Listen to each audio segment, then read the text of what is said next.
Salut, ici Kat dans le Kamouraska. Aujourd'hui, je suis pas mal fébrile. C'est ma première vidéo, en fait, qui est surtout un genre de vidéo, mélange de voix et d'œuvres. L'œuvre que vous voyez ici. Salut! En fait, j'associe mes tableaux et mes textes pour créer de la tabloésie, donc tableau et poésie. Ça peut être aussi bien des poèmes, des textes, des mots, selon mon inspiration. Donc cette toile-ci s'appelle Traces de vie et est associée au texte que je vais vous lire dès maintenant. Voilà. Notre vie sur Terre n'est pas une erreur, mais une opportunité. Encore au lit, et c'est ce qui s'ouvre en moi en même temps que mes paupières lourdes. Fin d'année, bilan, stress et impression que tout s'accélère encore une fois. Cela te dit quelque chose, cette sensation de déjà vécu en décembre? Chaque année, chaque période de fête est une ode en boucle au film Le Jour de la Marmotte, un éternel recommencement. J'espère que tu connais. Si tu l'as jamais vu, regarde. Mais de ce film, ce qui est intéressant, c'est qu'un des acteurs, en prenant conscience, finit par faire autrement, voir les choses sous un angle autre et créer une autre fin, une fin qui lui fait du bien. Il apprend de ses erreurs, ou plutôt des expériences qui apparaissent sur son chemin. Il crée une brèche dans son mécanisme routinier, huilé d'habitudes et d'automatismes véhiculés par la société. Aujourd'hui, oui, nous subissons et suivons tous cet insidieux mécanisme rapide et humainement invivable que sont le rythme des fêtes, mais aussi celui en général de la folie au quotidien. Oui. Pourquoi tout se concentre en décembre, quand tout le monde est épuisé, malade et qu'on doit être sous son meilleur jour pour être avec des gens qu'on ne voit pas ou presque le reste de l'année? Dépenser aussi sans compter pour impressionner, pour combattre le manque de lumière, la dépression ou encore parce qu'on le mérite, tiens. Nous sommes gavés, nourris, assaillis, croulons sous les messages et les façons d'être, de s'habiller, de recevoir, de vivre sa vie finalement pendant cette période festive et en tout temps. Ce dialogue quasi subliminal est maintenant aussi accompagné de sa petite sœur, l'IA, l'intelligence artificielle. Elle nous connaît mieux que nous. Elle sait tout de nos habitudes, de nos envies, en passant par la coupe de cheveux et les vêtements avantageux. Et encore, il y a encore tellement d'autres choses. Nous sommes imparfaits, pas sous notre meilleur jour. Il faut régler cette imperfection. C'est ça la vie de rêve. On veut faire de nous des êtres parfaits et nous fait croire qu'il nous manque quelque chose. Toujours. Tout n'est pas acheté à rejeter, à nier dans cette course au modernisme, parce que oui, il faut vivre avec son temps. Et je suis la première à le dire, tout évolue.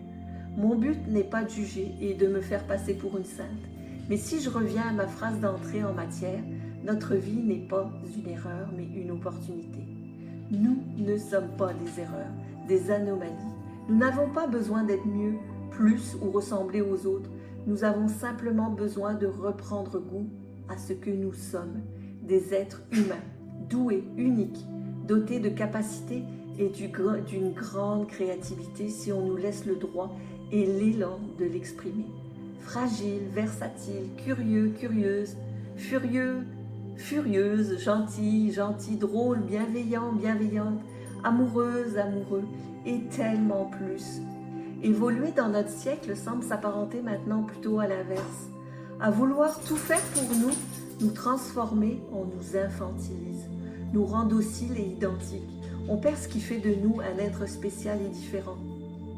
À vouloir toujours aller plus loin, plus vite, que ce soit dans la performance, le contrôle, nourrir notre ego de prestige, d'argent et de peur de ne pas être assez ou de ne pas faire comme les autres, on nous dirige vers un couloir, comme une souris de laboratoire qui cherche la sortie d'un labyrinthe, appâtée par l'odeur alléchante du fromage.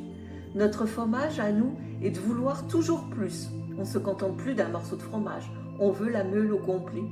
J'entends déjà un tollé d'exclamations et d'outrages à magistrat. Mais n'avons-nous pas le droit de vouloir toujours plus, mieux pour notre condition et de dire que oui sans hésiter. Mais a-t-on besoin d'être tous dans une direction régie par une manière d'être et de faire mondiale? A-t-on besoin d'un boyau étriqué alimenté par toutes les conditions obligatoires requises de la parfaite petite souris? A-t-on besoin d'être tous pareils? Ce que nous sommes, je suis, tu es, vous êtes, n'est-ce pas assez? Être assez et dire assez à tout pour ouvrir cette opportunité d'évoluer dans ce assez. En le revendiquant, il n'y a plus d'erreur, plus d'imperfection. Nous sommes bel et bien un être complet et parfait. Nous sommes nés non pas pour être une anomalie de la nature, comme on veut bien nous faire croire, nous sommes une opportunité d'être notre propre nature, au même titre que la nature dont nous faisons partie, comme le soleil, comme l'abeille qui butine le pollen, comme la semence qui germe et sème la vie. Il n'y a pas de couloir, de dirigisme, d'être quelqu'un d'autre, ni plus dans cet état d'être. Pas de questionnement, mais simplement un élan de vie, un élan d'être, être porteuse et porteur de vie. La nature, dans sa grande générosité, évolue et baigne dans ce mouvement fondamental. Et quand on dit assez, qu'on s'arrête, ce qui est de plus en plus rare, on aperçoit et on perçoit ce qu'elle transmet. Un art de vivre, une genèse de la vie dans sa plus simple expression. Et au moment où je vous parle, il est notoire et dramatique de découvrir que cette notion de transmission, de transmettre un savoir d'humain à humain, d'être à être, disparaît. Alors que sous nos yeux, la nature continue, elle, de vouloir diffuser son message et sa transmission. C'est un fait. Alors que nous sommes aveugles, la Terre, ce globe où nous vivons, continue de vouloir nous l'offrir là, sous nos yeux, globe identique à sa forme, et nous ne voyons rien. Elle nous apprend par sa présence élémentaire, ses dons, sa beauté, sa capacité à renaître, à la résilience, à l'adaptabilité, mais sans jamais renier qui elle est. Une force, un pilier, un être vivant, seulement et naturellement. En ce dernier mois de l'année qui arrive, le mois de décembre, encore un, je nous pose cette question. Si nous ne sommes pas des erreurs, mais plutôt des énergies naturelles et parfaites, telles que l'on est, naître, dans notre identité propre et dans notre seule et unique présence ici, sur cette terre, qu'est-ce que nous voulons transmettre? Voilà. Alors, je vous laisse avec cette question, puis je vous souhaite une belle journée. Salut!